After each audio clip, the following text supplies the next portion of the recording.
It's actually one of the most lopsided bowl game lines out there. Georgia and Florida State. You can pick it up for anywhere from Georgia being favored 13 and a half points to 14 points. That's a lot. That's a lot for, really any team, but Georgia being that significant a favorite is, not insignificant. That's for sure. When you look at this, it's on the line of Oregon and playing Liberty in the Fiesta Bowl, or I think there's one other that's pretty significant line, um, and which I'll get to. Kansas is a pretty big a favorite over UNLV, if I'm not mistaken. So it's unfortunate that it's come down to this. Georgia playing a game against a Florida State team without their starting quarterback, but it's just what it is. A lot of the SEC teams, I'm just looking at it real quick. I mean, Alabama is one of the few teams in the SEC that are underdogs. LSU's a 10.5 point favorite over Wisconsin. Georgia 14 over Florida State. Auburn, amazingly, is a favorite over Maryland. Ole Miss and Missouri are both underdogs. Penn State is a 3.5 point underdog. Missouri is almost a touchdown underdog to Ohio State. Boy, that's curious. Arizona and Oklahoma are a virtual flip toss up, and I don't see some other SEC teams because I know that's not the only ones that are out there. But yeah, I mean, look, that's a lot of points. I think we have to consider a few things. These lines could jump around a little bit, but I just, I don't know. That's a lot. 13, 14 points. That's a really big line. That's a really big line, and we don't know what the sort of motivation will be for either team in this game. That's really the thing that would concern me.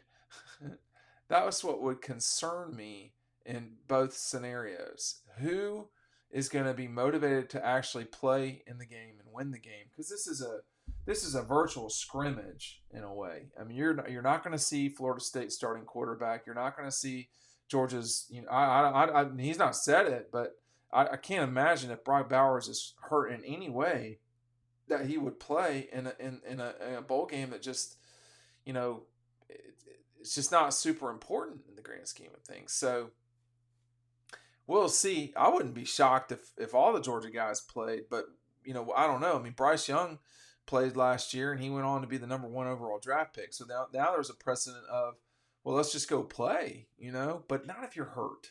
That's to me, not if you're hurt. And that'd be a shame, because Brock, what's amazing is for someone like him to lose 2 games in his entire college career. I mean, people will, I would say people will write books about this, but I already have. These things are book worthy. These Georgia Bulldogs have been amazing lately, and it's too bad that they lost the one game that they could not lose. I mean, Georgia's been really good at not doing that lately. A lot. They've been very good at not doing that. You know what else is very good? Our friends at EcoPoly have this Adirondack chair that you can customize to Georgia colors, red and black. You want silver instead, or some gray maybe? I don't like that so much. There's all gray. Here's a little red. There you go. I don't know. But if you got a Georgia room, you can make this your centerpiece. It looks great. It's affordable. You're going to have this furniture for at least 20 years. Why? Because there's a 20-year warranty. It's made of completely recycled plastics from our friends at EcoPoly in the heart of Georgia in Eastman and Dodge County. They love watching college football down there for sure. But it's the holiday season, Christmas right around the corner. Make sure that you're checking out all the opportunities they've got on their website. That link is right down below. I'd encourage you to check that out today. Listen, this is going to be one of those games that it's a tough one. These Orange Bowls that are not playoffs, they don't mean what they used to. I very much remember as a child in Athens. I remember it. I remember it very clearly. Watching the Orange Bowl, the halftime of the Orange Bowl, I feel like was a Disney production, like some sort of spectacular. It was, I don't know what year that was. It was in the '80s, but the Orange Bowl is a big deal, no doubt about it. It's not as much fun as the Sugar Bowl. It's not as prestigious, I guess, as the Rose Bowl, but it's the same type of win as those places.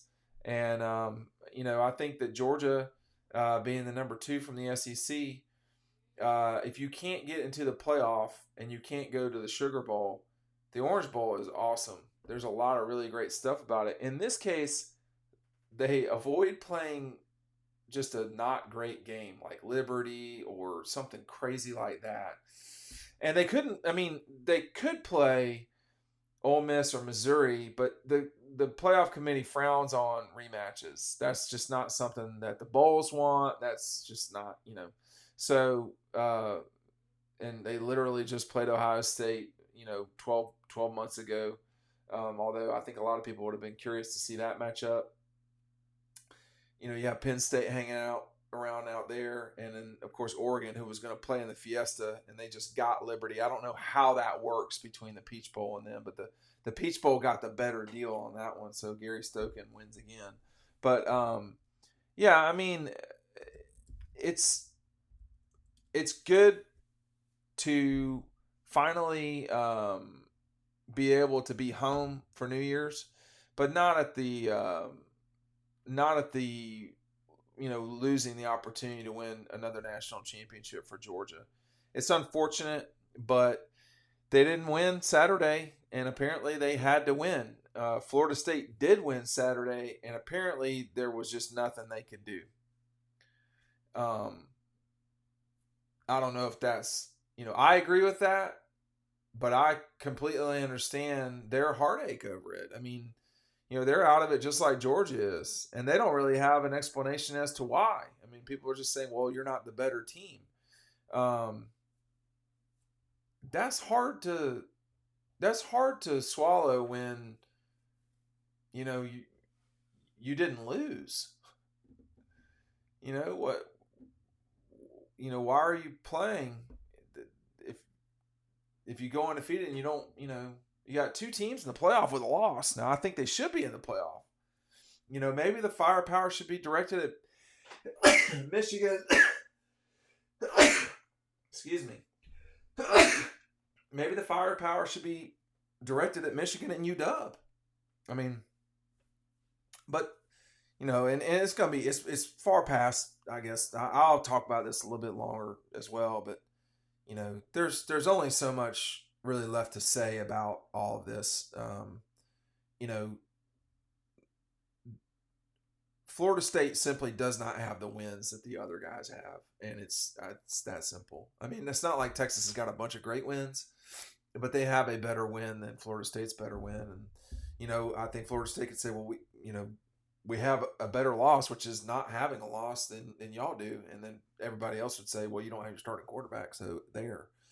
So it's not right and it's not fair. But if you want to talk about fair, I'm just not the person to listen to. I'm not going to listen to it because I don't. I just, unfortunately, life is not fair at all, and there's nothing you can do about it. Sometimes you get what you earn. Sometimes you get what you deserve, and sometimes you get what you get. And in this case, Florida State got what they got, and it ain't right. But, we don't have a 12-team playoff right now. And that's unfortunate, too, because both these teams would be in it, and both of these teams, well, Georgia certainly would be a very real challenge to win the national championship. Florida State still has to prove that they can win without, against playoff level competition, without their starting quarterback, who was a big part of what they do and did. The betting line is, it's the way it is for a reason. People say, well, they were underdog. Listen, it's usually right, particularly at that level. that level of number 14, 13 and a half, 14. That's a lot. But you don't want a 2018 Sugar Bowl against Texas situation if you're Georgia. That would be really problematic and bad. And that's something that this team and program are going to have to be wary of. But I think, to be fair, Florida State's not going to want to be at the Orange Bowl either. And everybody can say whatever they want to say, but they don't. And Georgia doesn't either. But it's just what it is. And these two teams, that you can't help where you're at now, and you got to go play. And there's a lot to play for. Orange Bowls just don't roll around. I mean, they're a big deal.